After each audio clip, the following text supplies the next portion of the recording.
మనతో పాటు ఉన్నారు కాంగ్రెస్ పార్టీ సీనియర్ నాయకురాలు సునీతారావు గారు ఉన్నారు. సునీతారావు గారు, ఎందుకు ఎవరు మిమ్మల్ని టార్గెట్ చేస్తున్నారు? ఎందుకు మీరు ఏం కావాలని మీరు అడుగుతున్నారు?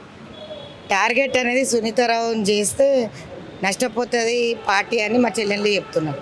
సునీతారావు పని చేస్తుంది, పని చేపిస్తుంది చెల్లెళ్ళు అందరితోటి. ఈరోజు టార్గెట్ మరి ముఖ్యమంత్రి గారు చేస్తున్నారని పీసీసీ చెప్తున్నారు, పీసీసీ చేస్తున్నారని ముఖ్యమంత్రి వారు చెప్తున్నారు. మరి ఇది ఎంతవరకు కరెక్ట్ అదైతే నాకు తెలియదు. ఓకే, అంటే పీసీసీ మహేష్ కుమార్ గౌడ్ మీ మీద ఏమైనా కుట్రపూరితంగా వ్యవహరిస్తున్నారా? గతంలో కూడా అధ్యక్షురాలని మార్చమని చెప్పి కుట్రపూరిత రాజకీయం చేసిండు, ఇప్పుడు కూడా మార్చమంటున్నారు. నేను ఇప్పుడు మెంబర్షిప్ చేసుకొని వచ్చిన, ఎట్లా మారుస్తారు నన్ను? ఎట్లా మారుస్తారు చెప్పండి? నా ప్లేస్ ఎవరికైనా ఇవ్వండి, నేను వద్దంటలేను. ఎవరు పదవులు పర్మనెంట్ కాదు. 1,16,000 సభ్యత్వాలు చేసుకొని 1,00,000 మందిని నాతో పాటు అనుసంధానం చేసుకున్నాం.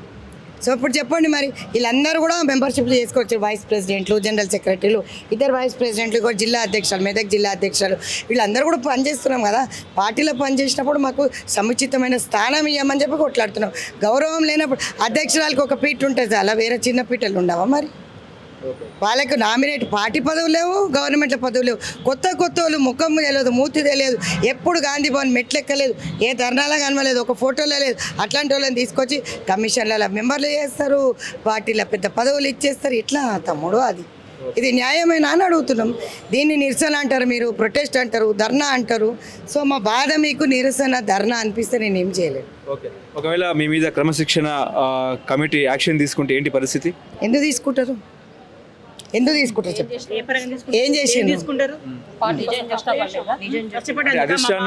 అధిష్టానానికి ఎదురు తిరిగారు అని చెప్పేసి మీ మీద క్రమశిక్షణ నోటీసులు వస్తే ఏంటి పరిస్థితి? ఇప్పుడు వాళ్ళు తీసుకొని వచ్చిండ్రు. ఇప్పుడు వీళ్ళందరూ పని చేసిండ్రు, జిల్లా అధ్యక్షురాలు బాధ ఉంటుంది. 4 ఏళ్ళు పనిచేసారు, 10 ఏళ్ళ నుంచి మేము రూలింగ్లో లేము. పనిచేసి ఈరోజు గవర్నమెంట్లోకి రాగానే ఎవరు కుర్చీ వాళ్ళు తీసుకొని మరి డోర్ టు డోర్ క్యాంపెయినింగ్ పోయినరు. ప్రతి చెల్లె డోర్ టు డోర్ క్యాంపెయినింగ్ పోయింది, తిరిగింది. ఈరోజు తిరిగినప్పుడు మరి వాళ్ళ హక్కు ఉంటుంది కదా అడగడానికి.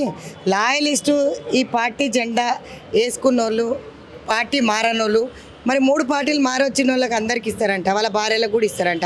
మరి మా మొగుళ్ళకి ఇవ్వమని మేము అడుగుతాం. వాళ్ళ దగ్గర డబ్బు ఉండొచ్చు, మీ దగ్గర డబ్బు లేకపోవచ్చు. అయితే డబ్బు లేకపోతే ఏఐసీసీ నాకు అట్లనే ఇచ్చిందా? మా అధిష్టానం ఎప్పుడు డబ్బు, మా రాహుల్ గాంధీ గారి సిద్ధాంతం డబ్బు కాదు. రాహుల్ గాంధీ గారు పెద్దపీట women empowerment, social empowerment, economic empowerment, political empowerment, రాజకీయాలలో రాణించాలి మహిళలు అంటున్నాడు ఈరోజు. అట్లాంటిది మీరు ఎట్లా చెప్తారు? ఇప్పుడు నా దగ్గర డబ్బు లేకుండా నాకు సీట్ ఇచ్చినారు కదా, పార్టీ కూడా ఇచ్చింది కదా, పార్టీ కూడా ఫండింగ్ ఇచ్చింది. అది నిలబెట్టుకోవాలంటే ఎట్లైనా నిలబెట్టుకుంటారు. నాకు ఓడిపోయే సీట్ ఇవ్వాలనుకున్నారు, ఓడిపోవాలనుకున్నారు, ఓడిపోయింది. ఏముంది అందులో? కొట్లాడాలి. ఎక్కడ సీట్ ఇచ్చింది అనేది కాదు, తగ్గేదే లేదని కొట్లాడింది సునీతలో. కొట్లాడింది ఏ కార్యకర్త రాకున్నా గోషమేళ ఇదే ఆడబిడ్డలు తిరిగింది. కానీ సునీతారావు కాంగ్రెస్ పార్టీకి తల్లో నాలుగులా మారింది అనేది చర్చ, నిజమే అంటారా?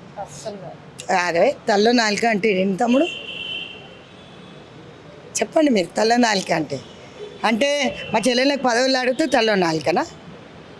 మా వాళ్ళు ఇప్పుడు నోటీసులు తీసుకొని వచ్చిండ్రు, నోటీసులు వస్తున్నాయి అన్నిట్లో వేస్తున్నారు కదా. నాకు నోటీస్ ఏమి ఇవ్వలేదు. మరి నోటీస్ ఇస్తే మరి వాళ్ళకి ఇమ్మంటున్నారు.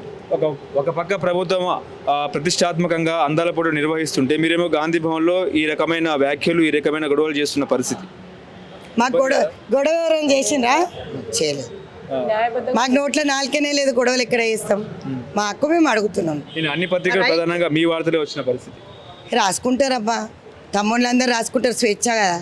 జర్నలిజం కాబట్టి కాంగ్రెస్ లో స్వేచ్ఛ కాబట్టి ఈ రకమైన తమ్ముళ్ళు ఏం రాయాలి? చెల్లెళ్ళకి పదవులు ఇస్తలేదని సుంతక్క కొట్లాడుతుందని రాయాలి. మహేష్ అన్నకు 2 పదవులు ఉన్నాయి కాబట్టి పార్టీలు ఉన్న వాళ్ళకు గవర్నమెంట్లో లేదు, గవర్నమెంట్లో ఉన్న వాళ్ళకి పార్టీలో లేదంటారు. మరి రెండిట్లో సోటిప్పిమని చెప్తున్నాం.